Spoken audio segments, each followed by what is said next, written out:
Jess est née le 13 novembre. Ce jour-là, elle fêtait ses 24 printemps. Ils s'étaient donné rendez-vous à 20h, une belle équipe de 8, assis le long des vitrines de ce café de Paris. Et comme un rituel, c'est les mecs qui sortent en premier fumer une cigarette. Les filles les suivent ensuite dans l'insouciance d'une soirée de novembre. Jess se rappelle avoir éclaté de rire avant de sentir son corps subitement propulsé sur le sol. Ahurie par cette force, elle ressent alors des picotements sur la hanche et une chaleur se répandre le long de ses jambes. Tout en voyant de loin ses camarades tomber sur ce champ de bataille, s'attribuent ses frères, ses sœurs de cœur touchés dans leurs entrailles.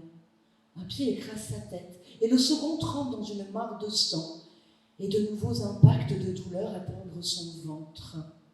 Et puis le silence. Et puis les bruits des cris qui se crispent autour d'elle. Elle appelle à l'aide autour d'un tas de corps inertes. Ses amis accourent, feintant la gravité de son état tout entier. Ça va aller. Elle sent les caresses de son amour et le garrot qu'il serre sur sa cuisse à l'aide de sa chemise. Il lui susurre des mots doux tout en criant à l'aide sous les caméras de BFM.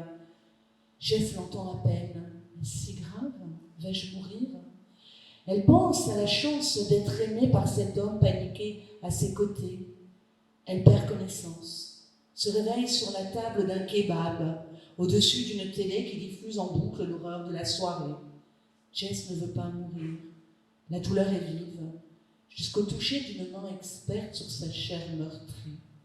Son corps empitché est transporté à la salpêtrière, accueilli par ce diagnostic 10 impacts de balles, aux 2 jambes, le bassin, le ventre, une hanche, le dos, le pied gauche et la cheville. C'est la paralysie qu'ils ont dit, sans savoir à qui ils ont affaire, à une guerrière qui compte bien se nourrir de l'amour et des prières, et en culpabiliser d'avoir causé autant de peine autour d'elle. Jess n'est pas foutue grâce à l'amour de sa tribu. Aujourd'hui debout, par une béquille, 5 années après les tirs, droite devant ses tortionnaires, dans le silence de cette salle d'audience, Jess est une battante.